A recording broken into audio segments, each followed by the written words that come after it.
Responsible for releasing all of the experimental loony bots, please return them to their pens. They are shooting the employees. Thank you.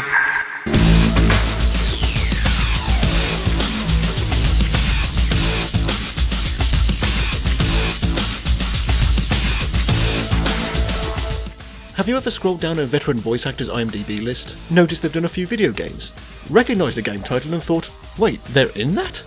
Well, I have, and not because I'm a totally dull nerd or anything. And today's game, Metal Arm's Glitch of the System, has a few. Published in 2003, and again in 2008 for the Xbox 360 for some reason, by video game veterans Sierra, and developed by Swinging Ape Studios.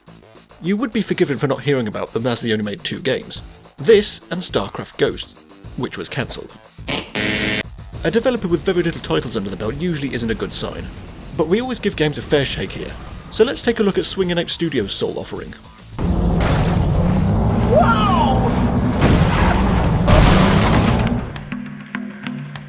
It looks like Sierra owns the name Metal Arms. Well, no naming your pub that.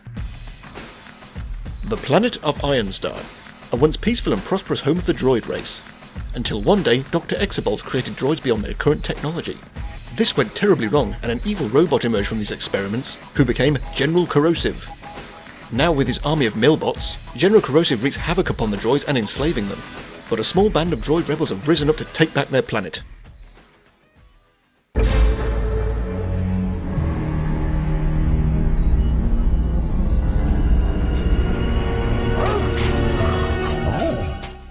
While searching a devastated area, 3 droids come across an unusually built droid with a curious marking on its helmet. Let's get him back to Droid Town. The Colonel will know what to do. Hey, Krunk, were you able to repair our mystery bot? After being fixed by who was immediately the best character in the game, Krunk, voiced by Dan Castellaneta. Of course I f***ing fixed him. It was a huge pain in the f***ing waistband, cause he's some kind of custom jobby, but nothing I couldn't handle. Our protagonist's name is revealed. Huh. Does his ID chip still function?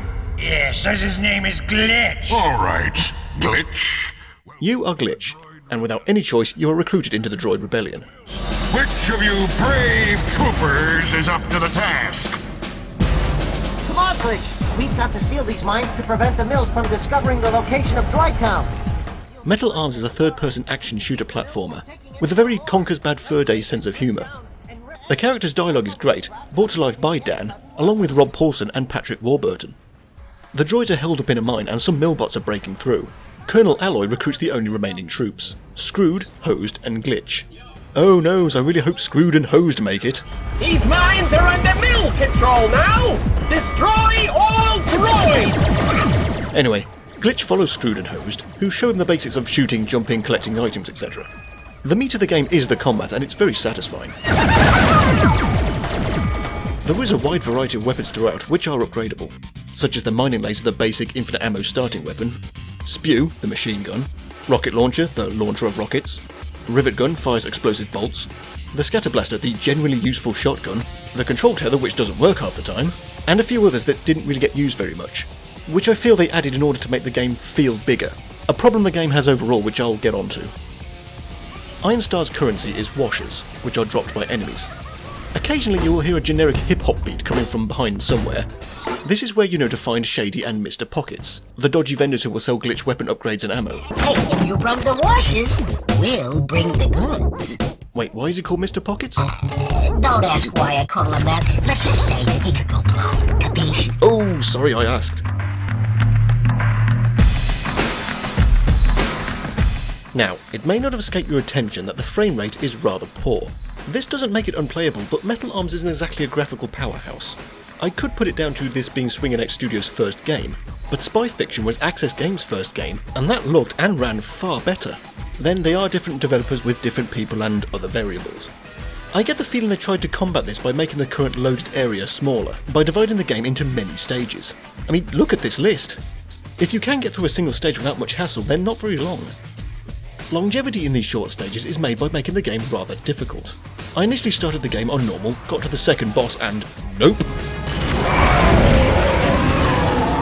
This point wasn't too far in, so I started again on easy, and sometimes it still posed a challenge. I say sometimes because Metal Arms doesn't really have a difficulty curve, more of a difficulty sine wave. Yay, this is fun! Fuck you! I'm enjoying this! Fuck you! What a joyful romp! Fuck you! And on top of that, this does occasionally suffer from where do I go next syndrome. And no saving wherever you like either. Metal Arms is checkpoint and autosave only. So it's really frustrating when you're on your last leg, moving along really cautiously, just thinking to yourself, checkpoint, checkpoint, checkpoint. The flow of each main objective seems to be, go here, kill bots, infiltrate enemy territory, kill more bots, maybe do something different every now and then like controlling vehicles or other characters, was killing bots. Repetitive? Well, kind of, yes. But therein lies this game's odd way of balancing. Easy, then hard. Straightforward, then confusing. Fun, then dull. Good level design, then mediocre level design. But overall, not a bad experience. There's nothing really deep here story-wise. I think we can all figure out that Glitch will pursue General Corrosive, defeat him and save the day. But what of Dr. Exabolt? Now here's something I can leave out. Let's just say Metal Arms is open-ended, leaving room for a sequel, which never happened.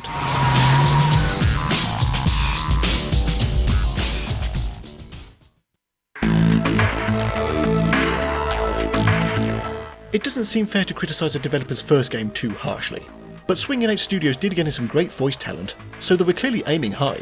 I'm just beginning to think that's where a large portion of the budget went. This is a fun game, but it just lacks polish. This isn't a launch title, the PS2 had 3 years under its belt by now. Though this could be down to some consoles having architecture difficult to program. Bringing up Naughty Dog again, yes, I know, sorry. They've been a PlayStation exclusive developer since the first Crash Bandicoot, and their games look and run amazingly. I've always thought, if the current generation of PlayStation games can look this good, why don't all games look like this? I think Naughty Dog might have some secret deal with Sony. Yeah, that's one fine looking video game.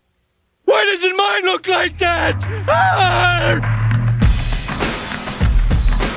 I don't know how well the other versions perform, but whichever's your platform of choice, give it a shot. On the front of the box, PSM2 magazine gives it 87%, and I agree with that score. Good game, but there's room for improvement. Oh, shit! Looks like that last shot f***ed up real good. I gotta stop to make a goddamn repair. Cover me, you f***ing chem diode! We can't leave till this goddamn piece of shit is fixed!